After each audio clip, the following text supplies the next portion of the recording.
ನಾನು ಆ್ಯಕ್ಚುಲಿ ಸುಮಾರು ಜನ ಪ್ರೊಡ್ಯೂಸರ್ಸ್ ಹತ್ರ ಓಡಾಡಿ ಬಂದು ನೀವು ಬಿಲ್ ಯಾರಿದೆ ಸರ್ ಏನು ಮಾಡಬೇಕಂತ ಗೊತ್ತಾಗಿದೆ, ಇದೇ ಟೇಬಲ್ ಮೇಲೆ ಕೂತ್ಕೊಂಡು ನೆಕ್ಸ್ಟ್ ಡೇ ಹೋಗಿ ಆ ಕಾರ್ ಮಾಡಿದೆ. ಈಗಾಗಲೇ ನನಗೆ ಚಿತ್ರರಂಗದಲ್ಲಿ ಬಂದು ಇದು 25ನೇ ವರ್ಷ, ಹೀರೋ ಆಗಿ 22 ವರ್ಷ ಕಂಪ್ಲೀಟ್ ಆಗೋಯ್ತು ಸರ್. ಅಲ್ಲ, ಇಡೀ ಸಿನಿಮಾನೇ ಫೈಟ್, ಯುದ್ಧಕಾಂಡ ಹೆಸರು ಅಂತಂದ್ರೆ ಯುದ್ಧ. ಅದು ನಾವು ಫಿಸಿಕಲಿ ಫೈಟ್ ಮಾಡಬೇಕು ಅನ್ನೋದು ಅಲ್ಲ. ಕಥೆ ಕೇಳಿದಾಗ ನನಗೆ ಪ್ರತಿ ಸಲ ನನ್ನ ಕಣ್ಣೀರು ಬಂದಿತ್ತು, ನನ್ನ ಮಗಳ ಕಣ್ಣೆದುರುಗಡೆನೆ ಬರ್ತಾ ಇರೋದು. ಇವಳು ಕ್ರಿಮಿನಲ್ ಆಗೋದಕ್ಕೆ ಕಾರಣ ಅಂದರೆ ಇದನ್ನ ನ್ಯಾಯ ತಗೊಳ್ಳೋದಕ್ಕೆ ನಿಂತಂತ ದೇವಿ ಅವಳು ಕ್ರಿಮಿನಲ್ ಅಂತಾನೆ. ಆದರೆ ತಂದೆ ಮುಟ್ಟುವ ಸ್ಪರ್ಶ ಬೇರೆ, ತಾಯಿ ಮುಟ್ಟುವ ಸ್ಪರ್ಶ ಬೇರೆ, ಪಕ್ಕದ ಮನೆಯವರು ಬಂದು ಮುಟ್ಟುವ ಸ್ಪರ್ಶ ಬೇರೆ. ಇದರ ಅನುಭೂತಿಯನ್ನ ಕಲಿಸಬೇಕಾದಂಥದ್ದು ಇದೆ, ನಮ್ಮ ಸಂಸ್ಕೃತಿಯಲ್ಲಿ ಅದಿದೆ. ಎಲ್ಲರೂ ಕೇಳಿದ್ದು ಹಿಂದಿ ರೈಟ್ಸಿಗೆ ಎಷ್ಟು ಫೈಟ್ಸ್ ಇದೆ, ಎಷ್ಟು ಹಾರ್ಡ್ ಇದೆ, ಇದರಲ್ಲಿ ಕಮರ್ಷಿಯಲ್ ಸಾಂಗ್ ಇಲ್ಲ, ಇದರಲ್ಲಿ ಒಂದು ಹೀರೋಯಿಕ್ ಡೈಲಾಗ್ಸ್ಗಳಿಲ್ಲ, ಇದು ಹೆಂಗೆ ಒಂದು ಕಮರ್ಷಿಯಲ್ ಸಿನಿಮಾ ಆಗುತ್ತೆ ಅಂತ. ಅದು ಪವನ್ ಕಥೆ ಹೇಳಿದಾಗ ನಾನು ಇಮಿಡಿಯೇಟ್ಲಿ ಡಿಸೈಡ್ ಮಾಡಿದೆ, ಈ ಸಿನಿಮಾ ನಾನು ಮಾಡಲೇಬೇಕು. ಈ ಕೆಲವೊಂದು ವಿಚಾರಗಳಿರ್ತವೆ, ಅಂದರೆ ಸಿನಿಮಾಗೆ ನಾನು ಅನ್ಕೊಂಡೆ ಇಲ್ಲಿವರೆಗೂ ಮಾಡಿರೋದಕ್ಕಿಂತ ಸಿನಿಮಾಗಳಲ್ಲಿ ಅಷ್ಟಕ್ಕಿಂತ ಶ್ರೇಷ್ಠವಾದಂಥ ಕಥೆ ಇದು ಯುದ್ಧಕಾಂಡ. ಫಾರ್ ಎಕ್ಸಾಂಪಲ್ ಒಂದು 100 ಕೋಟಿನೇ ಮಾಡ್ಕೊಂಡು ಇಟ್ಕೊಳ್ಳಿ ಸರ್, ನಾನು ಇವತ್ತು ನಿಮ್ಗೆ ಚಾಲೆಂಜ್ ಮಾಡಿಬಿಡ್ತೀನಿ, ನಿಮ್ಮ ಎದುರುಗಡೆ ನೀವು ಹಿರಿಯರನ್ನ ಪ್ರಮಾಣ ಮಾಡಿಬಿಡ್ತೀನಿ, ಆ 100 ಕೋಟಿ ಬಂದರೆ ನಾನು ಖಂಡಿತ ಮನೆಗೆ ತೊಗೊಂಡಾಗಲ್ಲ, 10 ಕೋಟಿ ಹಾಕಿ 10 ಸಿನಿಮಾ ಪ್ರೊಡ್ಯೂಸ್ ಮಾಡ್ತೀನಿ. ಆ 10 ಸಿನಿಮಾದಲ್ಲಿ ಹೆಚ್ಚಾಗಿ ಕನ್ನಡದವರಿಗೆ, ಕನ್ನಡದ ಕಲಾವಿದರಿಗೆ, ಕನ್ನಡದ ತಂತ್ರಜ್ಞರಿಗೆ ಅದರಲ್ಲೂ ಹೊಸಬರಿಗೆ ಅದನ್ನು ಕೊಟ್ಟು 10 ಸಿನಿಮಾ ಪ್ರೊಡ್ಯೂಸ್ ಮಾಡ್ಕೊಂಡು ಚಾಲೆಂಜ್.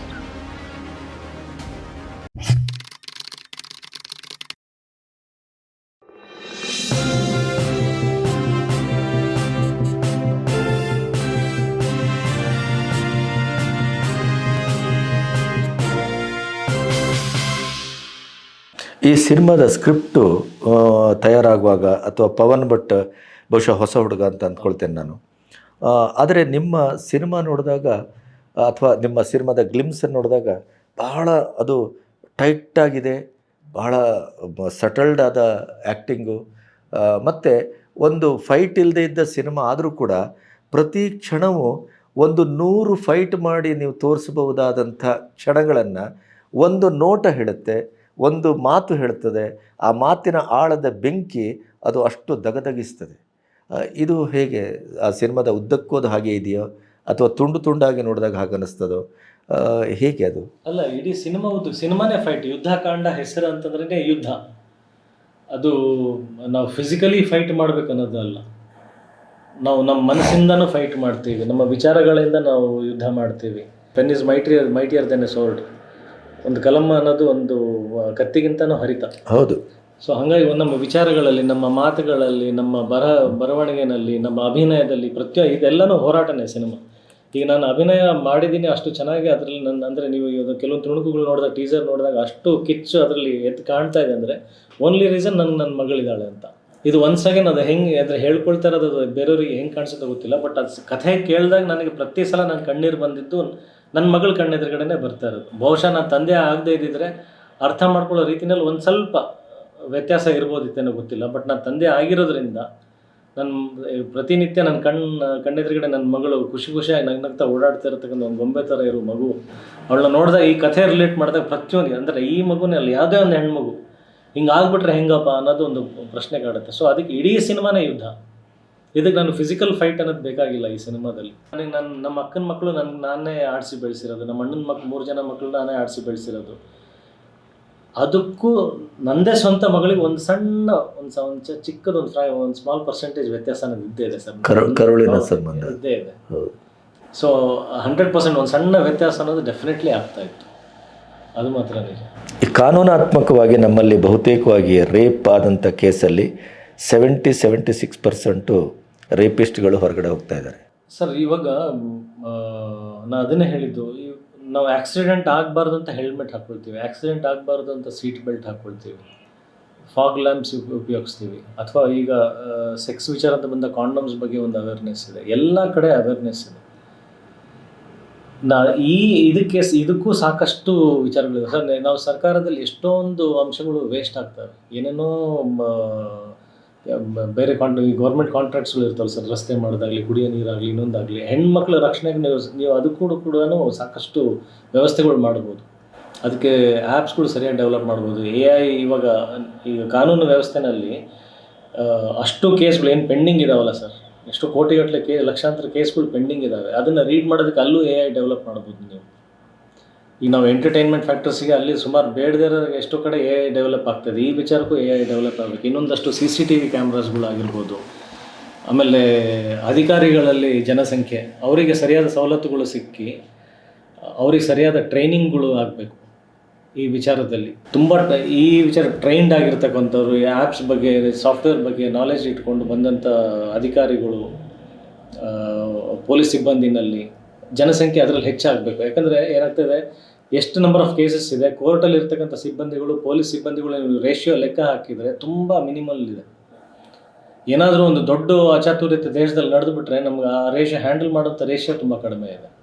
ಸೊ ಇಲ್ಲಿ ಜನಸಂಖ್ಯೆ ಜಾಸ್ತಿ ಆಗಬೇಕಂದ್ರೆ ಅವ್ರಿಗೆ ಸಿಗಬೇಕಾಗಿರ್ತಕ್ಕಂಥ ಸವಲತ್ತು ಸರ್ಕಾರ ಕೊಡಬೇಕು. ಪೋಲ್ ಆಗ್ತಾ ಇದೆಯಲ್ಲ ಕೆಲವೊಂದು ದುಡ್ಡುಗಳು, ಅದು ಇಲ್ಲಿ ಕೂಡ ಡೈವರ್ಟ್ ಆಗಬೇಕಾಗಿದೆ, ಬರಬೇಕಾಗಿದೆ. ಸೊ ಇದೇ ನನ್ನ ರಾಷ್ಟ್ರಪತಿಗಳಿಗೆ ಈ ಪಿಕ್ಚರ್ ಮೂಲಕ ಮನವಿ ಇರೋದು. ವ್ಯವಸ್ಥೆ ಹೆಂಗೆ ಸರಿ ಹೋಗುತ್ತೆ ಅಂತ ಎಲ್ಲರೂ ಪ್ರಶ್ನೆ ಆಗ್ತಾರೆ, ಏನು ಮಾಡ್ಬೋದು. ಆ್ಯಕ್ಚುಲಿ ಇವಾಗ ನನ್ನ ಪ್ರಿಕಾಷನರಿ ಮೆಷರ್ಸ್, ರೇಪ್ ಆಗಬಾರ್ದು. ಇವರೆಲ್ಲ ರೇಪಿಸ್ಟ್ಗಳು ಆಚೆ ಹೋಗ್ತಿದ್ದಾರೆ ಅನ್ನೋದು ಇಷ್ಟು ಸಂಖ್ಯೆ ಇದೆ. ರೇಪ್ ಆಗೋ ದಾಖಲೆ ವರ್ಷಕ್ಕೆ 30,000 ಮೇಲಿದೆ. ದಾಖಲೆ ಸರ್, ದಾಖಲೆ ಆಗದೇ ಇರೋದು ಎಷ್ಟೊಂದಿದೆ. ನಮ್ಮಲ್ಲೇ 2-3 ಪಟ್ಟು ಹೊರಗಡೆ ಇರ್ತವೆ ದಾಖಲಾತಿ ಆಗದೇ ಇದ್ದಂಥ. ಆಮೇಲೆ ಈ ದಾಖಲೆ ಆಗಿರೋದ್ರಲ್ಲಿ ಸರ್ 90% ಜನ ಗೊತ್ತಿರೋರು, ಅಂದರೆ ಸಂಬಂಧಿಕರು, ಮನೆಗೆ ಬರುವವರು, ನಂಬಿಗಸ್ತರು ಅಂತ ಭಾವಿಸಿದವರು. ಆಗದೆ ಇರೋದಕ್ಕೆ ಪ್ರಿಕಾಷನ್ಸ್ ಮೆಜರ್ಸ್ ತಗೋಬೇಕು ಸರ್. ಆದಮೇಲೆ ಅವ್ರನ್ನ ಬಿಟ್ವಿ ಮಾಡಿದ್ವಿ ಅಲ್ಲ, ಆಗಕ್ಕೆ ಬಿಡಬಾರ್ದು ಅನ್ನೋದು ನನ್ನ ಪಾಯಿಂಟ್. ಅಷ್ಟು ಸುರಕ್ಷಿತವಾಗಿ ನಾವು ಹೆಣ್ಮಕ್ಳನ್ನ ನೋಡ್ಕೋಬೇಕು. ಈ ಸಿನಿಮಾ ಕೊನೆಗೂ ಸಮಾಜಕ್ಕೆ ಅಥವಾ ನೋಡುಗರಿಗೆ, ಕುಟುಂಬಕ್ಕೆ, ಹೆಣ್ಮಕ್ಳಿಗೆ ಅಥವಾ ರೇಪಿಸ್ಟ್ಗಳಿಗೆ ಏನನ್ನ ಹೇಳ್ತದೆ? ಅದು ತುಂಬ ಕಾಂಟ್ರವರ್ಷಿಯಲ್ ವಿಚಾರ ಆಗ್ಬಿಡುತ್ತೆ ಹೇಳ್ಬಿಟ್ರೆ. ಬಟ್ ಸಿನಿಮಾನಲ್ಲಿ ನಾವು ಹೇಗೆ ತೋರಿಸಿದೀವಿ ಅಂದರೆ ಸರ್, ಇವಾಗ one crime leads to another crime. ಒಂದು ತಾಯಿ ಅಂದರೆ ಒಂದು ಮಗುವಿಗೆ ಒಂದು ಅತ್ಯಾಚಾರ ಆಗಿ ಅವಳು ಕೊಳ್ತೋಗಿರೋ ತರಕಾರಿ ಥರ ಒಬ್ಬ ಬಿಸಾಕ್ಬಿಟ್ಟು ಹೋಗಿರ್ತಾನೆ. ಈ ತಾಯಿ ಅವನು ಯಾರು ದೋಷಿ ಅನ್ನೋದು ಗೊತ್ತಿದೆ. ನೀವು ಹೇಳ್ದಂಗೆ ಅವನು ಆರಾಮಾಗಿದ್ದಾನೆ ಓಡಾಡ್ಕೊಂಡು, ಅವನ್ನ ಕಣ್ಣಾರೆ ನೋಡ್ಕೊಂಡಿದ್ದಾಳೆ, ಅವನು ಆರಾಮಾಗಿ ಓಡಾಡ್ಕೊಂಡಿದ್ದಾನೆ. ಅದಕ್ಕೋಸ್ಕರ ಅವಳು ವರ್ಷಾನುಗಟ್ಲೆ 2 ವರ್ಷ ಹೋರಾಡ್ತಾನೆ ಇದ್ದಾಳೆ. ಮಗು ಇಲ್ಲಿ ಕೋಮದಲ್ಲಿದೆ, ಅವ್ನು ನಗ್ನಗ್ತಾ ಓಡಾಡ್ತಾ ಇದ್ದಾನೆ, ಇವಳು ಹೋರಾಡ್ತಾನೆ ಇದ್ದಾಳೆ. ಇವಳು ಕಾನೂನನ್ನ ಕೈಗೆ ತೊಳ್ತಾಳೆ.